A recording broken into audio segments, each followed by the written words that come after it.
Hello friends, എല്ലാവർക്കും good morning. അപ്പോൾ ചെമ്മനീർ പൂവിൻ്റെ ഇന്നത്തെ ഒരു സൂപ്പർ ഹിറ്റ് വിശേഷത്തിലേക്ക് എല്ലാവർക്കും സ്വാഗതം. അങ്ങനെ നമ്മുടെ ശ്രുതിയാണെങ്കിൽ ആ വീട്ടിൽ നിന്ന് എങ്ങനെയെങ്കിലും പോകണം. അതിനു വേണ്ടി തന്നെ ചന്ദ്രയോട് ഓരോ കാര്യങ്ങളും സംസാരിക്കുകയാണ്.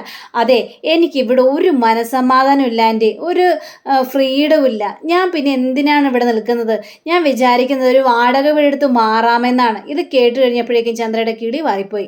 ചന്ദ്രയാണെങ്കിൽ മോളെ നീ എന്തൊക്കെയാ പറയുന്നത്? നീ ഇവിടെ നിന്ന് മാറാനോ? അതെ ആൻറ്റി, ഈ രേവതിയുടെ ഓരോ സംശയങ്ങളും കുത്തുവാക്കുകളും എനിക്ക് അടുത്തു. ഞാനും ശ്രുതിയും കൂടി ഈ വീട്ടിൽ നിന്ന് വാടക വീട്ടിലേക്ക് മാറിക്കോളാം ആൻറ്റി, ബാക്കിയുള്ളവർ സന്തോഷത്തോടെ കഴിഞ്ഞോട്ടെ. ഇത് കേട്ട് കഴിഞ്ഞപ്പോഴേക്കും ശ്രുതി, ഇതൊക്കെ തന്നെയാണ് രേവതിയുടെയും ശശിയുടെയും മനസ്സിലിരിപ്പ്. രേവതി ഇല്ലേ, അവള് നിന്നെ പുറത്താക്കാൻ വേണ്ടിയാണ് നോക്കുന്നത്. അപ്പോൾ നമ്മൾ അതിനനുസരിച്ച് നിന്ന് കഴിഞ്ഞാൽ അവരതിൽ ജയിക്കൂലേ? നമ്മൾ തോറ്റുപോകില്ലേ? അതുകൊണ്ട് മോളെ ശ്രുതി, നീയും ശ്രുതിയൊന്നും ഇവിടുന്ന് പോകാൻ പാടില്ല. അതാണ് വേണ്ടത്. എനിക്ക് ശ്രുതി ഇല്ലാതെ ജീവിക്കാൻ പറ്റില്ല. അതേപോലെ തന്നെ നീയും വേണം. നിങ്ങൾ രണ്ടുപേരും ഇവിടെ വേണം. നിങ്ങൾ രണ്ടുപേരും ഉണ്ടെങ്കിലേ എനിക്ക് സന്തോഷമുള്ളൂ, സമാധാനമുള്ളൂ. അല്ലാതെ എനിക്കതിൽ കൂടുതൽ ഒന്നും പറയാനായിട്ട് പറ്റില്ല മോളെ. നമുക്ക് ഓടിക്കേണ്ടത് സച്ചിയെയും രേവതിയാണ്. അവരെന്തിനാ ഇവിടെ താമസിക്കുന്നത്? അവരിവിടെ നിന്ന് മാറി വാടക വീട്ടിലോട്ട് പോട്ടേന്നേ. അവരിവിടെ താമസിക്കേണ്ട യാതൊരു കാര്യമില്ല മോളെ. എന്നാലും ആൻറ്റി അങ്ങനെയല്ലല്ലോ ആൻറ്റി. ആൻറ്റി ഇവിടെ എനിക്കൊരു ഫ്രീഡവും ഇല്ല ആൻറ്റി. എപ്പോൾ നോക്കിയാലും ഓരോരോ പ്രശ്നങ്ങൾ, ഓരോരോ കാര്യങ്ങളുമായിട്ട് രേവതി വരും. എന്നിട്ട് ഇവിടെ പ്രശ്നങ്ങൾ വെക്കും. ആൻറ്റിയുടെ മനസ്സിലും സംശയങ്ങൾ വന്നില്ലേ മോളെ? അതല്ല മോളെ, അതിനു വേണ്ടി തന്നെ ഈ കുടുംബം തകർക്കാൻ വേണ്ടിയാണ് രേവതി നടക്കുന്നത്. അവൾക്ക് ഞാൻ പറഞ്ഞാൽ അവൾക്ക് വയറ്റരിച്ചിലാണ്. നിങ്ങളൊക്കെ സന്തോഷത്തോടെ സുഖമായിട്ട് ജീവിക്കുന്നത് കണ്ടിട്ട് അവൾക്ക് വയറ്റരിച്ചിലാണ്. അതൊന്നും നമ്മൾ വക വെച്ച് കൊടുക്കേണ്ട യാതൊരു കാര്യമില്ല മോളെ. ഈ കാര്യം എനിക്ക് വിട്ടേര്, ഞാൻ ചെയ്തോളാം. അവർ രണ്ടുപേരെയും ഈ വീട്ടിൽ നിന്ന് പുറത്താക്കണം. ഈ വീട്ടിൽ നിന്ന് പോകേണ്ടത് അവരാണ് മോളെ, അല്ലാതെ നിങ്ങളല്ല. പിന്നെ നിങ്ങളിവിടെ നിന്ന് പോയി കഴിഞ്ഞാൽ അവരിവിടെ സുഖമായിട്ട് ജീവിക്കും. പിന്നെ എനിക്കിവിടെ ഒരു മനസ്സമാധാനം ഉണ്ടാവുമോ? ഇല്ലല്ലോ. അതുകൊണ്ട് നിങ്ങൾ രണ്ടുപേരും ഞാനിവിടെ നിന്ന് വിടാൻ പോകുന്നില്ല. ഈ കാര്യം എനിക്ക് വിട്ടേര്, ഞാൻ എന്താണെന്ന് വെച്ചാൽ ചെയ്തോളാം. ഞാനൊരു കടുത്ത തീരുമാനം എടുത്തിട്ടുണ്ട്. രേവതിയെയും സച്ചിയെയും ഞാനിവിടെ നിന്ന് അടിച്ച് പുറത്താക്കും. നീ കണ്ടോ മോളെ, നീ സമാധാനത്തോട്ട് പോ എന്ന് ശ്രുതിയോട് പറഞ്ഞു കഴിഞ്ഞപ്പോഴേക്ക് ശ്രുതിയാണെങ്കിൽ അരിശവും വരുന്നുണ്ട്. കാരണം എങ്ങനെയെങ്കിലും വീട്ടിൽ നിന്ന് പോയിട്ട് ശ്രുതിയെ എങ്ങനെയെങ്കിലും വരുതിക്കാക്കാമെന്നായിരുന്നു ഈ നമ്മുടെ ശ്രുതിയുടെ മനസ്സിലിരിപ്പ്. അങ്ങനെ അവിടെ നിന്ന് പോവുകയാണ്. ചന്ദ്രയാണെങ്കിൽ പല കാര്യങ്ങളും മനസ്സിൽ ചിന്തിക്കുകയാണ്. അങ്ങനെ ശ്രുതി ഇങ്ങനെ റൂമിൽ പോയി എന്തൊക്കെ ഇങ്ങനെ ആലോചിച്ചുകൊണ്ടിരിക്കുക. കാരണം രേവതി പറഞ്ഞ കാര്യങ്ങളാണ് ശ്രുതി അവിടെ ആലോചിക്കുന്നത്. എനിക്ക് സംശയമുണ്ട്. അവൾ പറയുന്നത് മുഴുവനും പച്ച കള്ളമാണ്. ഇതിങ്ങനെ വിട്ടാൽ ശരിയാവില്ല.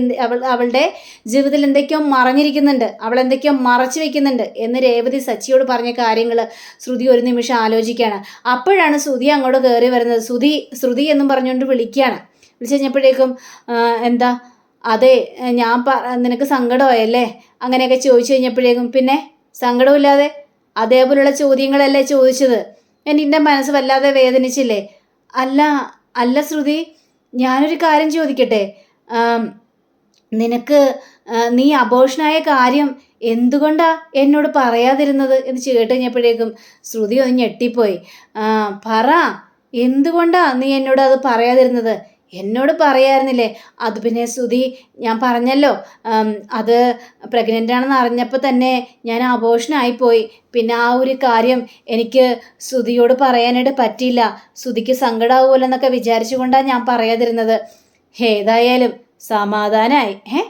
സമാധാനമായെന്നോ? അതെന്താ സമാധാനമായെന്ന് പറഞ്ഞത്?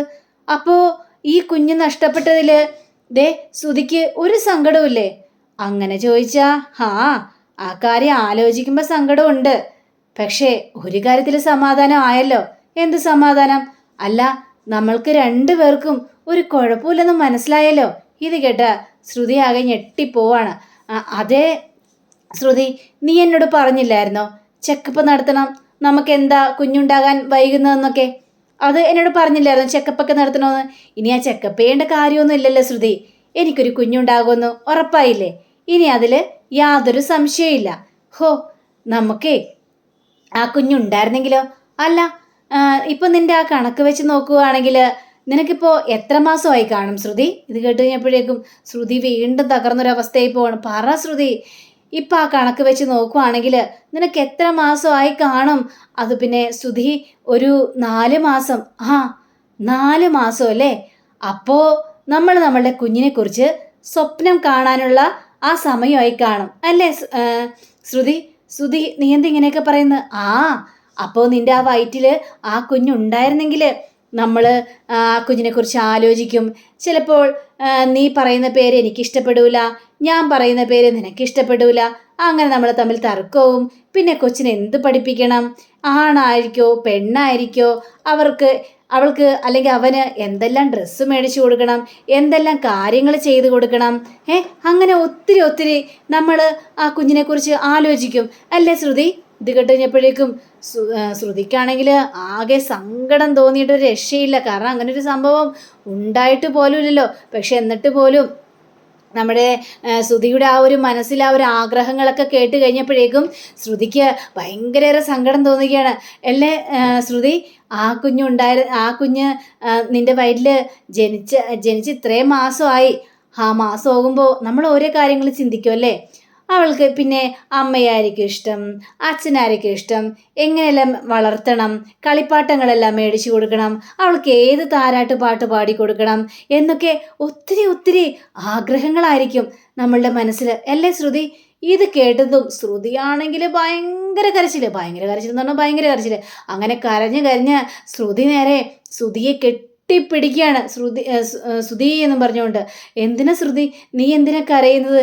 ഇല്ല, നിന്റെ ആ ഒരു സ്നേഹം കണ്ടപ്പോഴാണ് എനിക്ക് സങ്കടം വന്നത്. അങ്ങനെ ശ്രുതി മനസ്സിൽ ചിന്തിക്കുകയാണ്. ശ്രുതി, നിന്നോട് ഞാൻ വീണ്ടും വീണ്ടും ഓരോരോ കള്ളത്തരങ്ങൾ പറഞ്ഞുകൊണ്ടിരിക്കുകയാണല്ലോ. നിന്നെ എന്നിൽ നിന്ന് അകറ്റി മാറ്റാതിരിക്കാനും നീ എന്നിൽ നിന്ന് അകന്നു പോകാതിരിക്കാനും വേണ്ടിയാ ഞാനിങ്ങനെ നുണയെല്ലാം പറയുന്നത്. നിന്നോടടുത്തുള്ള ജീവിതം ഞാൻ സ്വപ്നം കണ്ടതുകൊണ്ടാ ഞാനിങ്ങനെ നുണയെല്ലാം പറയുന്നത്. ശ്രുതി എന്നോട് ക്ഷമിക്കണം, എനിക്കിതല്ലാതെ വേറൊരു നിവൃത്തിയില്ല. ഞാൻ വീണ്ടും കള്ളം പറയുകയാണല്ലോ എന്നൊക്കെ പറഞ്ഞുകൊണ്ട് ശ്രുതിയാണെങ്കിൽ ഭയങ്കര കരച്ചിലാണ്. അങ്ങനെ പിന്നീട് കാണിക്കുന്നത് നമ്മുടെ രേവതിയാണ്. അപ്പോൾ രേവതി ഹോസ്പിറ്റലിലേക്ക് വന്നിരിക്കുകയാണ്. അപ്പോൾ ദേവ് ഓടി വന്നിട്ട്, എന്താ ചേച്ചി എന്തെന്നെ കാണുമെന്ന് പറഞ്ഞത്? അത് പിന്നെ നിനക്ക് ബുദ്ധിമുട്ടായോ? നിനക്ക് ജോലി തിരക്കുണ്ടോ? എന്തേ ചെയ്ത് എനിക്ക് ബുദ്ധിമുട്ടോ? ചേച്ചി എന്നെ കാണുമെന്ന് പറഞ്ഞു കഴിഞ്ഞാൽ പിന്നെ എനിക്ക് വരാണ്ടിരിക്കാൻ പറ്റുമോ? എനിക്ക് യാതൊരു ബുദ്ധിമുട്ടുമില്ല. ചേച്ചി ഇന്ന് പൂ കൊടുക്കാനായിട്ട് പോയില്ലേ? അല്ല, പോയതാണ്. പക്ഷെ നിന്നെ കണ്ട് ചില കാര്യങ്ങളെല്ലാം സംസാരിക്കാൻ വരാമെന്ന് വിചാരിച്ചു, അതുകൊണ്ടാണ്. അല്ല ചേച്ചി, ആ ശ്രുതി ചേച്ചിയുടെ വിവരങ്ങളെല്ലാം അറിഞ്ഞ് ചേച്ചി കിളിപാറി പോയതാണല്ലോ ഇവിടെ ഒന്ന് പോയത്. ഇപ്പം എന്ത് പറ്റി എന്നൊക്കെ വീട്ടുകാർ മുഴുവൻ അറിഞ്ഞോ? എന്നിട്ട് എന്തുണ്ടായി എന്നൊക്കെ ചോദിച്ചപ്പോഴേക്കും, മിണ്ടരുത്, എനിക്ക് നല്ല കണക്കിന് കിട്ടി. അവിടെ അച്ഛനും അമ്മയും എന്നൊക്കെ ഒരുപാട് ചീത്ത പറഞ്ഞു. അമ്മേനെ പറയാത്ത വാക്കുകളില്ല. ആ ശ്രുതിയുടെ വായിൽ നിന്നും കുറേ കേട്ടു. അപ്പം അവിടെ എല്ലാവരും അറിഞ്ഞോ? ചേച്ചി നമ്മളതിനില്ലാത്തൊന്നും പറഞ്ഞില്ലല്ലോ, നമ്മളുള്ള കാര്യമല്ലേ പറഞ്ഞത്. രണ്ടാമത് പ്രഗ്നൻ്റ് ആകാൻ വേണ്ടിയാണ് ശ്രുതി ചേച്ചി വന്നതെന്നല്ലേ നമ്മൾ പറഞ്ഞുള്ളൂ, അല്ലാതെ കൂടുതലൊന്നും പറഞ്ഞില്ലല്ലോ. എൻ്റെ പൊന്നു ദേവു, നീ അറിയാത്ത കാര്യങ്ങൾ പറയരുത്. ശ്രുതിയെ കല്യാണം കഴിച്ചതിന് ശേഷമേ അവൾ പ്രഗ്നൻ്റ് ആയായിരുന്നു. ആ സമയത്ത് അത് അബോർഷനായിപ്പോയി. അതിനുശേഷം രണ്ടാമത് പ്രഗ്നൻ്റ് ആവോ ഇല്ലെന്ന് അറിയാൻ വേണ്ടി ശ്രുതി വന്നതെന്നേ. അയ്യോ, അത് വല്ലാത്തൊരു കഷ്ടമായി പോയല്ലോ ചേച്ചി. അല്ല, ചേച്ചി ആരോടും പറയില്ലെന്നും പറഞ്ഞുകൊണ്ടല്ലേ പോയത്? പിന്നെ ആരാ ഇതെല്ലാം പാട്ടാക്കിയത്? ഞാൻ അറിയാതെ വർഷയോട് പറഞ്ഞ്. വർഷയാണെങ്കിൽ ശ്രീകാന്തിനോട്, ശ്രീകാന്താണെങ്കിൽ സച്ചിയേട്ടനോട്, സച്ചിയേട്ടൻ അച്ഛനോട്, അച്ഛൻ അമ്മയോട്. അങ്ങനെ ആ വീട്ടിൽ മുഴുവൻ പാട്ടായി. എൻ്റെ ദേവു, എനിക്കാണെങ്കിൽ കിടക്കപ്പുറതി ഉണ്ടായിരുന്നില്ല. എന്നെ പറയാത്ത വാക്കുകളില്ല. ഇനി മേലാലിത്തരത്തിലുള്ള സംശയം കൊണ്ട് വരാൻ നിൽക്കരുത് കേട്ടോ ദേവു. ചുമ്മാ അവിടെ പോയിട്ട് എനിക്ക് കേൾക്കാത്ത ചീത്തയില്ല. ഞാൻ അപ്പോഴേ പറഞ്ഞല്ലേ ശ്രുതിയുടെ കാര്യത്തിലൊന്നും ഇടപെടാനായിട്ട് പോകണ്ടായെന്ന്. എന്നിട്ട് നിനക്ക് ഇടപെട്ടേ മതിയാവുള്ളൂ. അതിന് നമ്മൾ വേണ്ടാത്തൊന്നും പറഞ്ഞില്ല. പക്ഷേ എൻ്റെ ചേച്ചി, എനിക്കെന്നാലും ആ ശ്രുതി ചേച്ചിയെ വല്ലാത്ത സംശയമുണ്ട്. അവർ മഹാകള്ളിയാണെന്നേ. അവരെന്തൊക്കെയോ കള്ളങ്ങൾ മറച്ചു വെക്കുന്നുണ്ട്. അതെനിക്ക് മനസ്സിലായ കാര്യമാണ്. ഞാൻ ഏതായാലും പോയി ചോദിക്കട്ടെ. ഞാൻ ഡോക്ടറോട് ചോദിച്ചാൽ കറക്റ്റായിട്ട് അറിയാം. ഞാൻ ഡോക്ടറോട് പോയി ചോദിക്കാം. എൻ്റെ പൊന്നു ദേവു, വേണ്ട, നിർത്തിക്കോ. ശ്രുതി എന്ത് വേണമെങ്കിലും ചെയ്യട്ടെ. അവൾ വരാതിരിക്കേ, ചെക്കപ്പ് ചെയ്യാതിരിക്കേ. അവളുടെ യാതൊരു കാര്യത്തിൽ ഇടപെടാൻ നിൽക്കേണ്ട നമ്മളുടെ മനസ്സമാധാനം പോകും. അതാ ഞാൻ പറഞ്ഞു വേണ്ട എന്ന്. വേണ്ടെങ്കിൽ വേണ്ട, എങ്കിൽ പിന്നെ ദേവ് ഞാൻ പൊയ്ക്കോട്ടെ എന്ന് ചോദിക്കുകയാണ്. ശരി ചേച്ചി പൊയ്ക്കോ, സമാധാനത്തോട്ട് പൊയ്ക്കോ എന്നും പറഞ്ഞുകൊണ്ട് നമ്മുടെ രേവതിയെ പറഞ്ഞു വിടുക.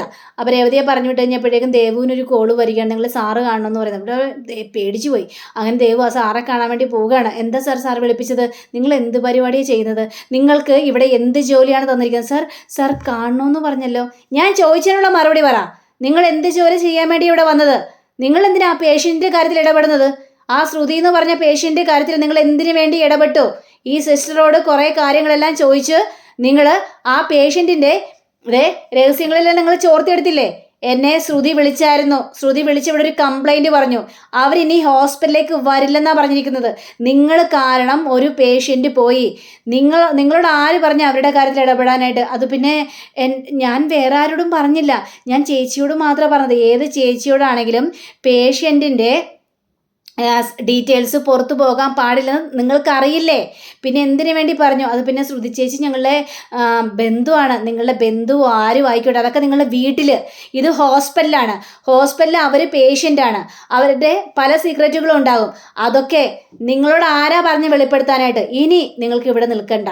നിങ്ങൾക്കിവിടെ ജോലിയില്ല. നിങ്ങളെ ജോലിയിൽ നിന്ന് പിരിച്ചു വിട്ടിരിക്കുന്നു എന്ന് ദേവുവിനോട് പറഞ്ഞു കഴിഞ്ഞപ്പോഴേക്കും ദേവു പേടിച്ചു. അയ്യോ സാറേ എന്നെ ജോലിയിൽ നിന്ന് പിരിച്ചു വിടരുത് സാർ ദയവ് ചെയ്ത് എന്നെ പിരിച്ചു വിടരുത്. എന്തൊക്കെ പറഞ്ഞാലും ശരി, നിങ്ങളെ ജോലിയിൽ ഇനി വെക്കാൻ സാധിക്കില്ല. നിങ്ങൾ പോയിക്കോ. നിങ്ങൾ ഇനി ഇവിടെ നിൽക്കണ്ട.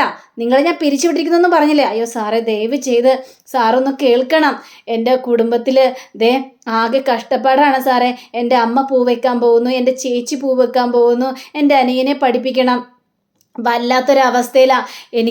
എനിക്കൊരു ജോലി കിട്ടിയെന്ന് അറിഞ്ഞു കഴിഞ്ഞപ്പോഴേക്കും എൻ്റെ കുടുംബം മുഴുവനും സന്തോഷിച്ചതാണ് സാറേ. അതുകൊണ്ട് സാർ ദയവ് ചെയ്ത് എനിക്ക് ജോലി ഇല്ലെന്ന് പറയരുത്. എൻ്റെ കുടുംബം കഷ്ടത്തിലായി പോകും. ഞാനിനി ഇങ്ങനെ ഒരു തെറ്റ് ചെയ്യില്ല. ഇനി ഒരാളുടെയും കാര്യത്തിൽ ഞാൻ ഇടപെടില്ല സാറേ. ഇത് ഞാൻ വാക്ക് തരുന്നു എന്ന് പറഞ്ഞുകൊണ്ട് ദേവു കാല് പിടിച്ച് പറയുക. ഇത് കേട്ട് കഴിഞ്ഞപ്പോഴേക്കും ഇയാളുടെ മനസ്സൊന്ന് അലിയാണ്. ശരി, ഇത്തവണത്തേക്ക് തന്നോട് ഞാൻ ക്ഷമിച്ചിരിക്കുന്നു. ഇനി മേലാൽ ഇത്തരത്തിലുള്ള പരിപാടി ചെയ്തു പോകരുത്. പക്ഷേ ഇത്രയൊക്കെ ചെയ്ത് തനിക്കൊരു പണിഷ്മെൻറ്റ് തരണ്ടേ?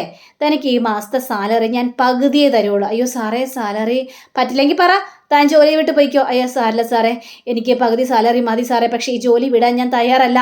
എനിക്കിത് കഷ്ടപ്പെട്ട് കിട്ടിയ ജോലിയാണ് സാറേ, അതുകൊണ്ട് ഞാൻ വിടില്ല. ശരി എങ്കിൽ പോയിക്കോ എന്ന് പറഞ്ഞുകൊണ്ട് ദേവു പോവാണ്. പിന്നീട് കാണിക്കുന്ന നമ്മുടെ രേവതിയാണ്. അപ്പോൾ രേവതിക്ക് സച്ചിയുടെ കോള് വരിക. അപ്പോൾ അയ്യോ സച്ചിയേട്ടനെ കുറിച്ച് ഞാൻ ഇപ്പം ആലോചിച്ചുള്ളൂ. സച്ചിയുടെ 100 ആയുസാണ് കേട്ടോ. അത് ശരി. അപ്പോൾ ഇങ്ങനെ ഒരാൾ ആലോചിച്ച് കഴിഞ്ഞിട്ടുണ്ടെങ്കിൽ അയാൾക്ക് ആയുസൊക്കെ കൂടുമല്ലേ? പിന്നെയല്ലേ സച്ചിയേട്ടാ, ആയുസൊക്കെ കൂടും. അങ്ങനെയാണെങ്കിലേ എല്ലാവരെ കുറിച്ച് ആലോചിച്ചാൽ മതിയല്ലോ. അപ്പോൾ ആയുസ് കൂടുമല്ലോ.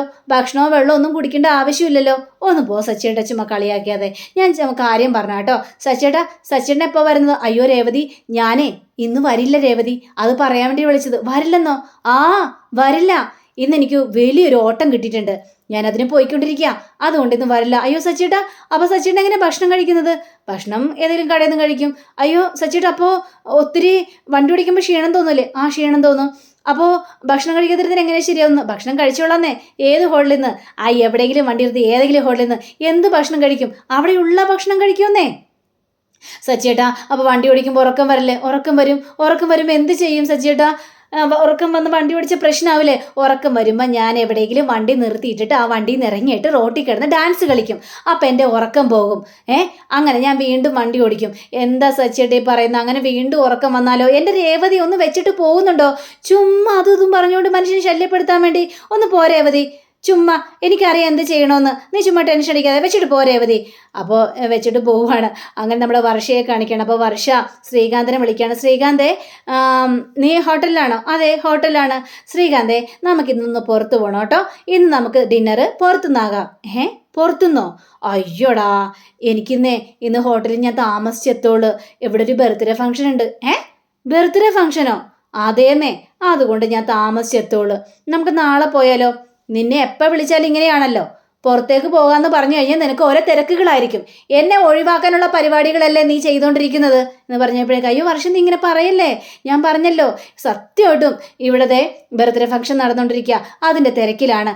നീ ഒന്ന് ക്ഷമിക്ക്. ഒരു ക്ഷമയില്ല. ഞാൻ എപ്പോൾ വിളിച്ചാലും ഈ ഒരു വാചകം തന്നെയാണ്. ഞാൻ ഇനി വിളിക്കുന്നില്ല നിന്നെ എന്നും പറഞ്ഞുകൊണ്ട് ഫോൺ അവിടെ കട്ടാക്കുക. ശ്രീകാന്ത് ആകെ പെട്ടുപോയൊരവസ്ഥയിലും. അപ്പം അങ്ങനെയും കാണിച്ചുകൊണ്ടാണ് നമ്മുടെ ഇന്നത്തെ റിവ്യൂ അവസാനിച്ചിരിക്കുന്നത്. അടുത്ത റിവ്യൂവിനെ കാത്തിരിക്കുക. സബ്സ്ക്രൈബ് ചെയ്യുക. എല്ലാവർക്കും നല്ലൊരു ദിനം ആശംസിച്ചുകൊണ്ട് തന്നെ നമസ്കാരം. Thank you. See again. By.